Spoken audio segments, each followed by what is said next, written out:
We are the morning hustle. What's up, hustlers? It's your boy Jeremiah the Bible. This is your morning after interview. L'Oreal's outside. Kyle's with the kids. Out and Simone on that scooter once again.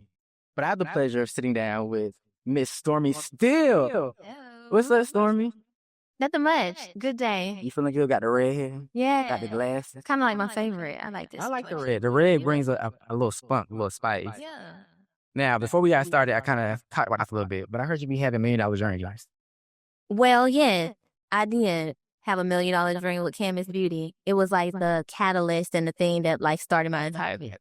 Okay, so what's the likelihood of you giving me one of those dreams? I need $1 million by tomorrow. Okay, how deep you want to go? Look, what if we got to make these pieces? Okay, so check this out. When I was in college, I didn't necessarily want to go to college. And when I was about 24, credit hours away from graduating, What kind of?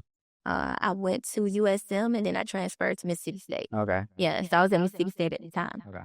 And I honestly had got like depressed, like to the point where I was like suicidal. Was it the school, the environment of school, or just kind of being in limbo, like kind of out here, but I don't want to be here? It was more so like I got 24 hours up. I got 1 year and the reality had set in on me. Like I never want to do this shit anyway. Now what the fuck I'm finna do when I graduate? Like, so that was the vibe for me. And I think just that uncertainty of knowing that I wasn't moving in my purpose and didn't really truly know what my purpose was, it was just throwing me off so often. And it was just one night before, like it was really bad for me. You know, I was in a really bad mental space. I said, you know what? I had one last thing that I could do just to find some sort of solace. And that was like reach for my Bible. And I never really read the Bible, to be honest. Okay. So this is like one of them Bibles your grandma gave you before you go to college that sit in the drawer. And you're like, what that Bible is? And then I don't know. I don't remember what I read, but I remember like it just brought me so much peace. And when I went to sleep, I didn't feel as heavy. And I ended up waking up in the middle of the night around 3 a.m. And I recorded my whole dream. In my dream, I was supposed to do hair. Didn't make no sense at the time. I knew my mission statement. I knew the name Canvas by Stormy Steele. And I just wrote all that down. And then I just sat on it the whole next day. And I said, you know what? This feels good. I actually have something tangible, like a thought that I can land on that I feel excited about waking up for every day. And I dropped out. That? Like withdrawal? Yeah. In the school system? Okay. Yeah. But let's take it back though. So obviously you're a beautiful lady. But before that, were you like in the music space, like in a real way, like in campus, like you know, got a girl doing hair, makeup? I did hair in high school, Okay. but I hadn't stamped myself as that in college. Okay. So this really was like, oh, this ain't even something I'm thinking about. Right. So when you have the dream, are you in a dream like this is one of them dreams where it's like, oh, this is purposeful, or it's kind of like I'm a weird dream. You're like, well, I'm doing hair again. I don't know what's going on. Like, did it feel different? No, it felt different. Okay. It felt like peace. It felt like something like that I should act on. It was one of the ones that you couldn't let go of. You know, if you at your lowest, sometimes it's so hard to pull yourself out of a place like that. And when a thought or something comes along that can get you out of that space, you know it's bigger. And it was one of those moments for me. Now you're from Mississippi. Then you made the transition to Alabama. Now most people, they'll switch when they think of beauty, entrepreneurship, they hit the big cities. They love Atlanta. Yeah. They love New York and LA. What about Alabama is the reason for that? What made you do that? So being from a no stoplight town in DeKalb, Mississippi, like everybody thought I was crazy as shit when I dropped. Right, break that down. Break that down. What does that mean? It's like Like dirt roads, like farmlands and cows? I mean, I wouldn't say, well, yeah, you got farmland, but like, you know, all your cousins, everybody like stay on the same road. Everybody know everybody. So it's very much about the South. No nightlife. They think about like this, like I don't want to say bad. But, you know. It's kind of bad. It's not the city though. Yeah. They think the South about. It's not city at all. Okay. Yeah. And from being from a place like that, like, don't nobody really dream. You have this standardized way of living and everything is mapped out. Everybody pretty much do stuff the same way. And that was like the goal that everybody had for my life, you know, my family. And so Even as far as going to college too? No, they wanted to go to college. Okay. But I went to college and I was majoring in art. Like I was getting a BFA in painting and I was minoring in photography. So that's kind of where Canvas came from too. And I would say, like, coming from a place like that, especially choosing to do hair and not actually get a degree, because those celebratory moments, like make people feel proud. Yeah. Like when you graduate, when you finish something. And me saying I wanted to do hair was so frowned upon. It was like, girl, you ain't shit. You ain't gonna be shit. You know what I'm saying? Like, And this is like family members, like close people, or is this like the people you see around you? yeah, Okay. yeah, it was like failure. And so I ended up moving to Huntsville because I don't know, it's been a running theme in my life. Like anytime that I feel like I should move, I have to be so uncomfortable if something has to happen when I don't act on that initial feeling that it forces me to do so. I was in hair school and I had got this feeling like, oh my God, I ain't supposed to be here. I just knew I wasn't supposed to be there. And there's a lot of stuff I won't speak on, but yes, I will. So I went to a hair school that was predominantly white. I was the black girl in the class that was better than everybody else. You know, wanting to be the one to go to competitions and win, and my goddamn instructor didn't like. You know what I'm saying? Just so underwhelmed. Like I just having a hard time. I'm like, what the fuck? Like I'm not supposed to be here. So like, because was it the audacity to think you the best that kind of rubbed the wrong way, or is it like this black girl thinks she's the best? That's just the culture when you're from such a small place. Okay, like you can't be bigger than the program. You need to fall in line with everybody else. Yeah. Okay, I got you. Yeah, especially when, everybody grew up like that. Like I grew up in a high school where it was basically segregated. Like I had a graduating class of like 50 people. And then on top of that, my a lot of the all blacks kind of went to that school. If you weren't black, it was a separate school where it's like a hallway, kindergarten through 12th grade. People paid to go there. It was their own private school. Wish I had going on this. I'm not called the NAACP. Damn, I feel like you're supposed to be happy. It don't operate so much like that no more, but it was still very much like that growing up. So I kind of got the notion when I was in hair school. I was like, my gut was like, I'm not happy. I'm not fulfilled. Like, God don't want me here. But I was like, bitch, you can't quit this too, But then something that, I would never thought would have happened. Me and my daddy got into it, and a man who put hands on them. Okay. Yeah, and it got to the point where he never done it before, by the way. And I was like, what the fuck? And I was like, I got to get the fuck up out of here. And I left and I called my then boyfriend at the time. He's my husband now. And I said, yo, my daddy just snapped on me. He just wilded out on me. And he was like, you get your stuff, come to Huntsville. We're going to figure this shit out. I had like $500. And I got on the road. I stayed in the hotel. And I went with his mom to look for an apartment. And he was on the road driving trucks at the time. Because he had got hurt playing basketball overseas. And we put, our money together and we got a little apartment. And then I was there. I was like, okay, I'm going to go work at Walmart. I was like, because I don't have a hair license. And then his uncle was like, you want to do hair? I was like, yeah. And he was like, well, I know a master stylist. And the rules here in Alabama, you don't have to go to hair school to get your license. You can work like an apprenticeship. Okay. Yeah. So once again, just was at the right place, by force this time. So in a sense, like almost like God is pushing you. Like yeah. Even when I won't make the decision myself, he said, you know what? Don't worry about it. I want to kind of step back. I heard you talk about how like sometimes we'll get to your accomplishments in them, but you've mentioned that being in the South, again, how people's minds, so people's frame of reference, they can't even imagine certain milestones or even know how to celebrate certain milestones. Like they're like, how do you do this thing? Like especially stuff like this phone and stuff. Yeah. People like, you the phone? You on your phone making money? You on the internet making money? People can't even fathom that you can have success in these non-traditional ways now. Yeah. What are some of the things you wish like the community, your community, people listening across the South, and not just the South, I think we see a lot of like mindset in other places that you wish they kind of had like, bro, I think that was possible. I would tell people to always think and try to achieve knowledge outside of what they know. Okay. Because that's the worst thing you can do. If you only think as far as what you know, like that's as far as you can go. Right. And I always like to tell people too, like anything you can imagine is real. Like Pablo Picasso said that. And that was something I held on to. Yeah. Like before I even knew that was, one famous quote. My daddy used to say stuff like, I used to be like, I want to be an actress, I want to be a dancer. He used to be like, girl, you gotta be more realistic. And even then, I'm like less than 10. And I'm like, what you mean? Like, it is real. Raven Simone doing it. People are doing this shit. Why the fuck I can't do it? So I always had that pushback in me. Like, I just feel like God never had, that for my life. And even as a young child, something inside I had a yearning to think big. And I just challenge anybody from a small place to never think that any idea that has been instilled within them is too big, because it's there for a reason. I hear somebody say, oh, TikTok, go get the TikTok because you're a master TikToker. But the idea that certain jobs are unrealistic for people, like these are kids should have practical ideas. Like, they'll be a doctor, they'll be a nurse. Like, you can't be an astronaut. I hate to do certain things. But to your point, somebody's an astronaut, so it's possible. Right. There are people in space right now as we speak. There are people on TV. There are dancers on Broadway. So there, I can go do that same thing. If someone is making millions of dollars on TikTok Live, I could do it. So let's talk about this. Let me get my number right.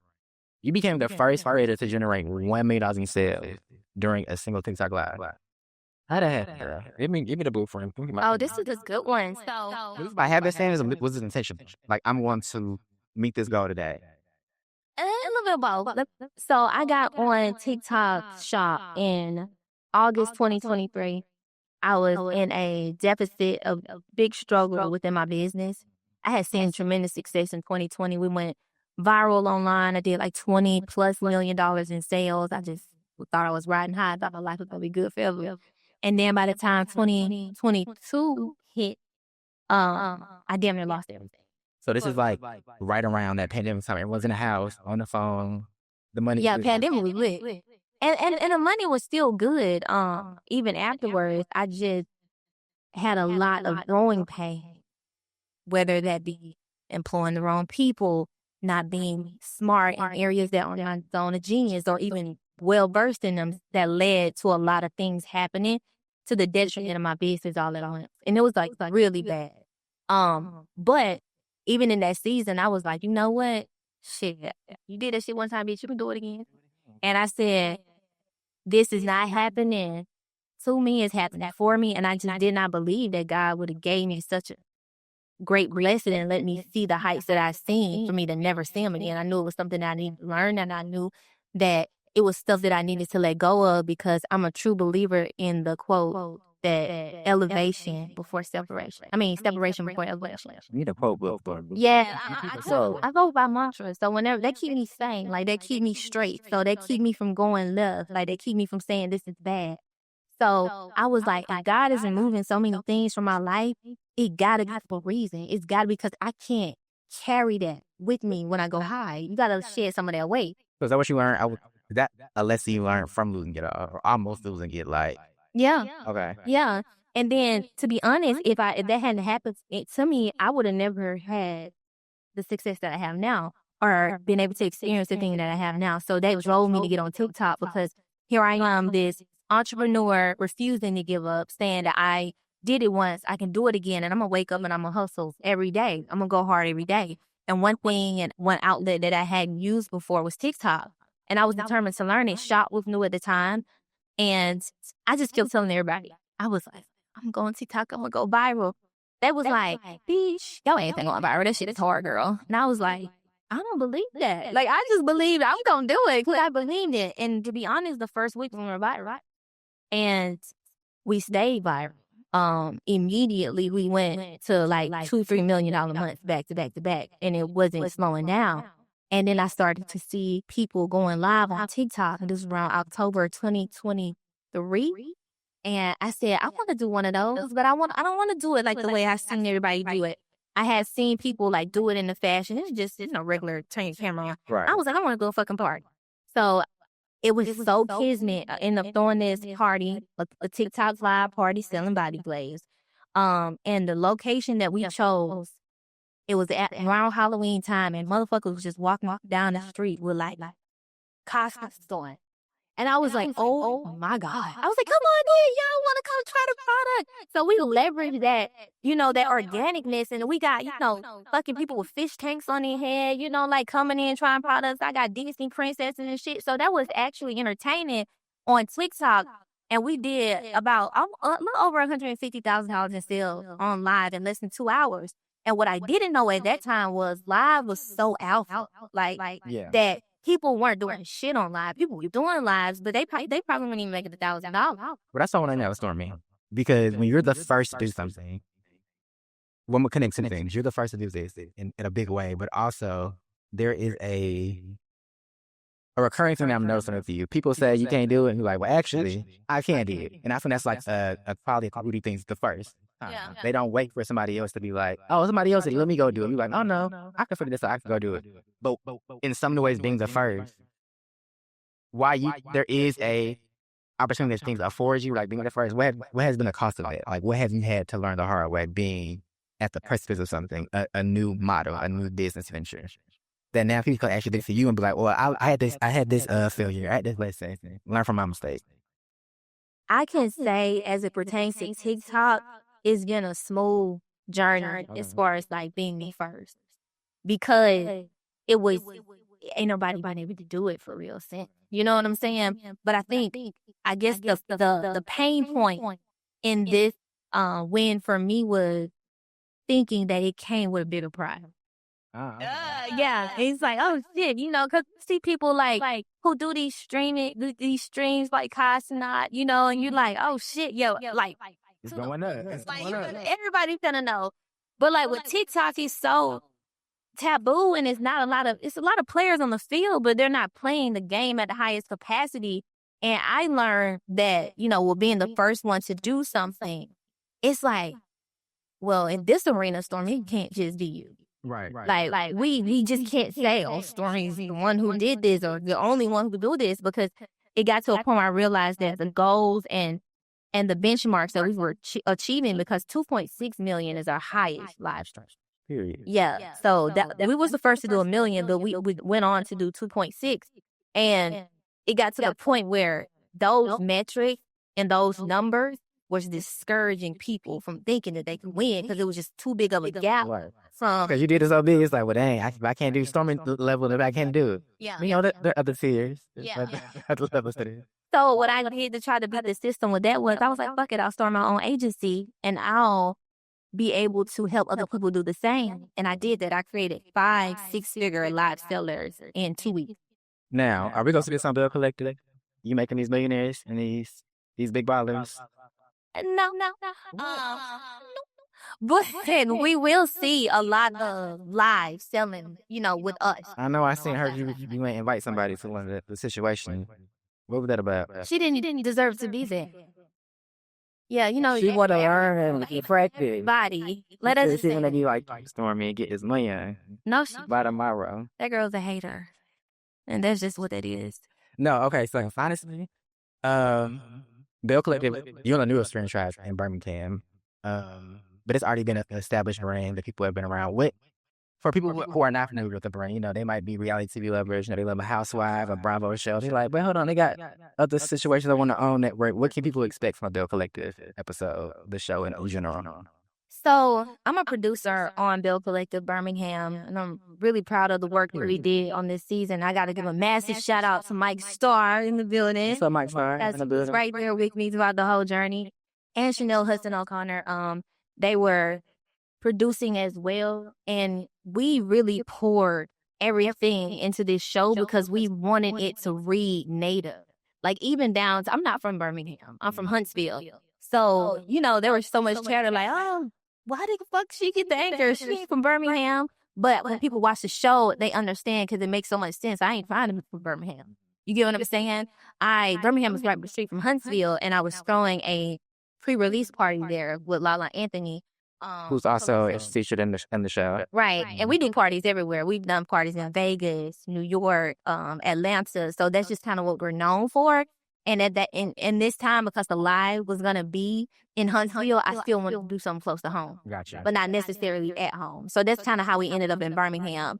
And I think just making sure that I stayed true to like what was real, not trying to necessarily, like, even with, you know, I shall not be named, who couldn't come to the live. I wasn't trying to go out my way to like TV with her. You know, people were like, oh, why you didn't call her and invite her? Well, I don't know the bitch. I ain't got her number. What the fuck I'm calling for? I'm not gonna ask. Instagram DM, maybe? Absolutely not. A note? I wouldn't do that in real life, so I wasn't gonna do it on TV. So I love the fact that things just got to organically play out, and it feels real. You know, even when people don't understand some of the clips when they watch the show, they like, oh, and it feels like real, true, like organic, natural TV. It's not a whole. And what I loved about the producing crew too was they would just have their cameras captured, documented. And I come from TV where you might get a little big word or two. You know what I'm saying? And I'm like, help, y'all just letting this shit be weird. And they were like, well, listen, we just following it. Right. So I really appreciate that because I was able to learn too, like it feels really good to see it play out, even if it takes a long time to get there. So you being a producer, is that part of the decision to return back to reality television this time around? Of course, I don't think I would have done it otherwise. I'm not really one of them people who have a desire to be on TV. I walked away from Love and Marriage Huntsville mid-season. So I think that was a great indicator that I don't have to be in those spaces. And to be honest, sometimes I ask myself, bitch, why you wearing this shit? You know what I'm saying? These motherfuckers like fucking with you. You know what I'm saying? I ain't even being funny, but I'm being for real. Like, it gets to be like... Well, you got to be real. One thing, as a reality television snob myself, I like a good show. But as somebody also with a film degree, I know when the stuff is a movie. You know what I'm saying? It get real unorganic to your point. It's like I would never be here arguing with this bitch. Like, you start thinking like, God damn, I got better shit to do. Okay, we can do a roll call real quick. Go ahead. Of your castmates. That's when your thought. Okay. First we'll start with Miss Amber. Let's do Amber last. Hey, you running this Stormi or I'm running it? We're gonna do it together. We can't Stormi. We got to get to. Let's do Amber last. Okay, it's because you got that red hair and I like the red hair. Thank you. All right, Kayla. Which one? What do you want for the rundown? Like, thoughts. How do you feel about it? The season you already shot the season. We are. Okay, Kayla. I knew Kayla before the show. Kayla is the quirkiest, coolest person to me. I resonate with her so much because Kayla is also somebody built a life for herself against all odds. This girl used to like walk to work at like McDonald's. She used to stay in hotels with her kids and didn't have money for another night. Like, she is a hustler. She's a fucking lion, and she a Leo like me. And I got so much respect. That's what it is. You a Leo. You can't say Leo nothing. That's why she like, forget what y'all saying. I'm about to go get this $1 million. All right, Fumi. I love Fumi. Fumi is a key. Like, she has a big, vibrant personality.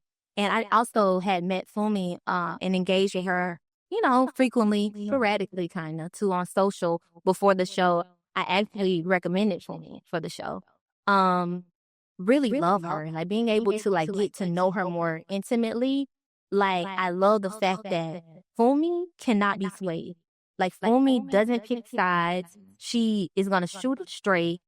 And, like, she'll tell, somebody she really fuck with about themselves the same way she would tell somebody who she ain't really fuck with. So I like that about Stormi. All right, your girl Tiffany. Your friend. Not what I'm speaking of. Oh, dang. Have nothing nice to say. They say back in the South, and nothing nice to say. Don't say that now. She said, no words, no invite. Hey, Tiffany, girl. Okay. All right. And last but not least, per your request, Amber. Love Amber. I've known Amber, since 2012. Beautiful spirit.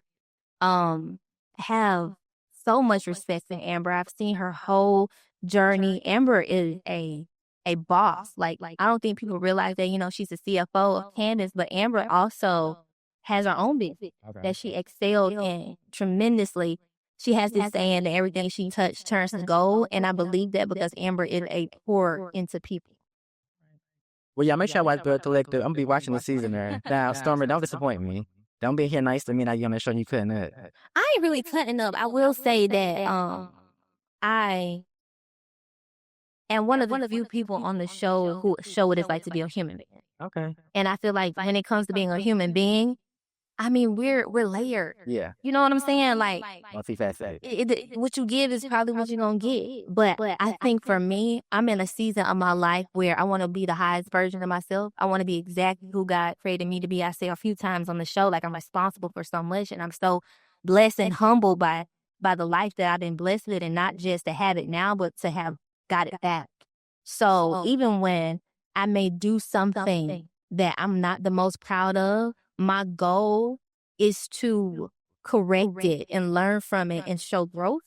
And I think that's what you'll see from me during this season. People don't catch the season, but they want to catch you. They want to get some canvas beauty. They want to see what Stormy doing with that $1 million, million views on the TikTok, on Instagram. Where can they find you? www.canvasbeautybrand.com. We're also on TikTok, Canvas Beauty Brand, and my Instagram is Canvas Girl Beauty. All right, y'all.